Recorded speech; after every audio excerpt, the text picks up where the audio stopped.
Assalamu alaikum viewers and welcome back to my channel Study Law with Bushra.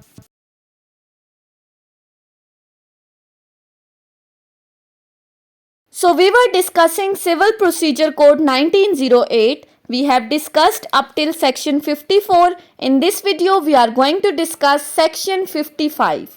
But before starting the discussion, I request you all to please subscribe to my channel and don't forget to press the bell icon for latest updates.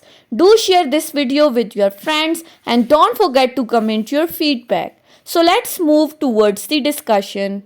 Section 55 of CPC deals with the topic of arrest and detention.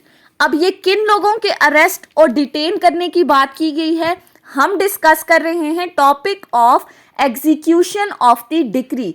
और एक decree को execute कराने के लिए हमारे पास दो parties हैं, एक के फेवर में डिक्री पास हुई और एक के अगेंस्ट डिक्री पास हुई। जजमेंट डेटर जिसने उस डिक्री को एग्जीक्यूट करना है अगेंस्ट द डिक्री होल्डर। अब इस सेक्शन के अंदर अगर तो जजमेंट डेटर अपनी डिक्री की एग्जीक्यूशन नहीं करता, वो उसको करने में कुछ रुकावटें खड़ी कर रहा है, तो फिर आप उसको अरेस्ट करके डिटेन कर सकते हो। अब अरेस्ट एंड डिटेंशन किस तरह से होगी ये सेक्शन 55 बता रहा है। Sub section 1, a judgment debtor may be arrested in execution of the decree at any hour and any day and shall as soon as practicable be brought before the court which make the order for his detention in prison to suffer simple imprisonment for a period not exceeding 1 year.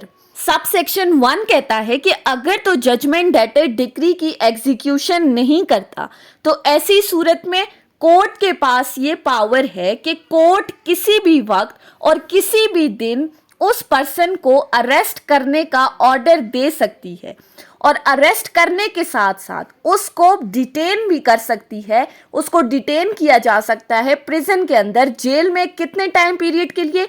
Sub section 1 कहता है कि 1 साल तक के अरसे के लिए उसे सिंपल इम्प्रिजनमेंट दी जा सकती है कोर्ट की तरफ से जिसने डिक्री पास की है। अब याद रखना है कि इम्प्रिजनमेंट सिंपल है, रिगरस इम्प्रिजनमेंट नहीं है। रिगरस इम्प्रिजनमेंट क्या है कि जिसमें उस पर्सन से कोई ना कोई काम लिया जा रहा हो। तो सब सेक्शन 1 के अकॉर्डिंग 1 साल के अरसे के लिए उसको सिंपल इम्प्रिजनमेंट दे के डिटेन किया जा सकता है। अब इसी सेक्शंस के साथ कुछ प्रोवाइजोस भी बताई गई हैं, हम वन बाय वन उनको डिस्कस करते हैं। फर्स्ट प्रोवाइजो क्या कहती है? That for the purpose of making an arrest under this section, no dwelling house shall be entered after sunset and before sunrise. कि अगर तो जजमेंट डेटर को अरेस्ट किया जा रहा है उसके घर से, लेट सपोज जजमेंट डेटर अपने घर में है, उसके खिलाफ अरेस्ट वारंट इशू हो गए और पुलिस उसको अरेस्ट करने के लिए उसके घर में गई है, तो घर में जो जाएगी पुलिस वो किन किन औकात में नहीं जा सकती? इस प्रोवाइजो में कहा गया है कि after sunset and before sunrise, यानी कि सूरज गुरूब होने के बाद और सूरज तुलू होने से पहले रात के अंधेरे में पुलिस उस जजमेंट डेटर के घर जाकर उसको अरेस्ट नहीं कर सकती। सो अरेस्ट का पहला तरीकाकार क्या है? अंधेरे में उस पर्सन को अरेस्ट नहीं किया जा सकता। अब इसी प्रोवाइजो के साथ सेकंड प्रोवाइजो क्या कहती है? Provided secondly that no outer door of the dwelling house shall be broken open unless such dwelling house is in the occupancy of the judgment debtor and he refuses or in any way prevent the access thereto, but when the authorized officer to make the arrest has duly gained access to dwelling house, he may break open the door of any room in which he has the reason to believe that judgment debtor is found. कि जब भी कोई भी authorised officer judgement debtor को arrest करने के लिए उसके घर जाएगा तो जो पहली चीज माइंड में रखनी है वो क्या है कि वो ऑथराइज्ड ऑफिसर उसके घर का मेन दरवाजा तोड़कर घर के अंदर दाखिल नहीं हो सकता। प्रोवाइजो में शेल का वर्ड यूज हुआ है, मैंडेटरी प्रोविजन है कि घर का दरवाजा तोड़कर घर के अंदर एक्सेस हासिल नहीं की जाएगी। लेकिन इसी के साथ कहा गया है कि अगर तो ऑथराइज्ड ऑफिसर का ये रीजन टू बिलीव है कि जजमेंट डेटर इसी घर के अंदर मौजूद है, अब उसको लग रहा है कि जजमेंट डेटर घर के अंदर ही है और उसकी अरेस्ट को भी यकीनी बनाना है, तो पहली बात मेन दरवाजा तो नहीं तोड़ेगा, लेकिन अगर उसको घर के अंदर एक्सेस मिल गई है, इजीली एक्सेस मिल गई है और उसको ये लगता है कि जजमेंट डेटर इसी घर के अंदर किसी रूम में मौजूद है, तो ऐसी सूरत में वो ऑथराइज्ड ऑफिसर किसी भी ऐसे रूम का दरवाज़ा तोड़ के उसके अंदर जाकर जजमेंट डेटर को अरेस्ट कर सकता है जहां पर उसका रीज़न टू बिलीव है कि जजमेंट डेटर इसी रूम के अंदर मौजूद है। सो सेकंड प्रोवाइजो ने दो बातें की हैं। मेन दरवाज़ा नहीं तोड़ सकते, लेकिन अगर आपको घर के अंदर एक्सेस मिल गई है और आपको लग रहा है कि जजमेंट डेटर किसी रूम के अंदर छुपा हुआ है, वो अपनी अरेस्ट नहीं करवाना चाह रहा, तो फिर आप उस रूम का दरवाज़ा तोड़ के अंदर जाके जजमेंट डेटर की अरेस्ट को यकीनी बना सकते हैं। अब इसके साथ थर्ड प्रोवाइजो क्या कहती है? Provided thirdly that if the room is in the actual occupancy of the woman who is not a judgment debtor and who according to the customs of the country does not appear in public, the officer authorized to make the arrest shall give the notice to her that she is at the liberty to withdraw, and after allowing a reasonable time for her to withdraw and giving her the reasonable facility for withdrawing, may enter the room for the purpose of making the arrest.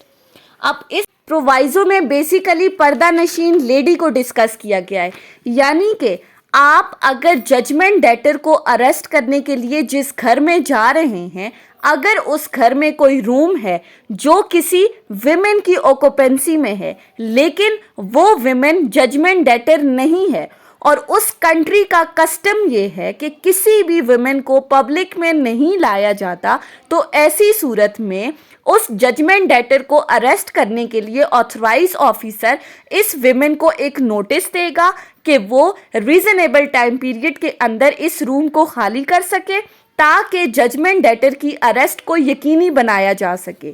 सो ऐसी सूरत में जब उस women को notice दे दिया जाएगा, उस notice का reasonable time period गुजर जाएगा जिसमें वो विमेन रूम को खाली कर सकती है। मीन्स टू से कि नोटिस देने के बाद इतना टाइम पीरियड और इतनी फैसिलिटीज उसको प्रोवाइड करना कि वो इजीली उस रूम से बाहर जा सके। फिर उसके बाद ये ऑथराइज्ड ऑफिसर उस रूम के अंदर एंटर होके जजमेंट डेटर को अरेस्ट कर सकता है, उसकी अरेस्ट को यकीनी बना सकता है। फोर्थ प्रोवाइजो क्या कहती है? Provided fourthly that where the decree in execution of which a judgment debtor is arrested is a decree for the payment of money and the judgment debtor pays the amount of decree and the cost of arrest to the officer arresting him, such officer shall at once release him. अब इस section के अंदर जो judgement debtor को arrest करने की बात की गई है, जजमेंट डेटर को अरेस्ट क्यों किया जाता है? ताकि डिक्री की एग्जीक्यूशन कराई जा सके। सो इस प्रोवाइजो में कहा गया है कि जब कोर्ट कोई ऐसी डिक्री पास करती है जो कि मनी से रिलेटेड है, यानी कि डिक्री के अंदर कोई पेमेंट है जो जजमेंट डेटर ने करनी है, लेकिन जजमेंट डेटर उस अमाउंट को पे नहीं करता, तो कोर्ट उसके खिलाफ वारंट इशू कर सकती है और जैसे ही वारंट इशू किया जाएगा फिर ऑथराइज्ड ऑफिसर उसको अरेस्ट कर सकता है। लेकिन अगर तो at the time of the arrest ये जजमेंट डेटर उस डिक्री के अंदर मेंशन की गई अमाउंट को पे कर देता है, तो फिर ऑथराइज्ड ऑफिसर के पास ये पावर है कि वो उसको फौरन रिलीज कर देगा। मीन्स टू से कि अगर पेमेंट हो गई तो अब उसको मजीद अरेस्ट करने का कोई मकसद ही नहीं रहा, क्योंकि हम अरेस्ट क्यों कर रहे थे? ताकि डिक्री की एग्जीक्यूशन कराई जा सके। इसी के साथ सेक्शन 55 सब सेक्शन 2 क्या कहता है? The provincial government may by notification in the official gazette declare that any person or class of the persons whose arrest might be attending with danger or inconvenience to the public shall not be liable to arrest in execution of the decree otherwise than in accordance with such procedure as may be prescribed by provincial government in this behalf.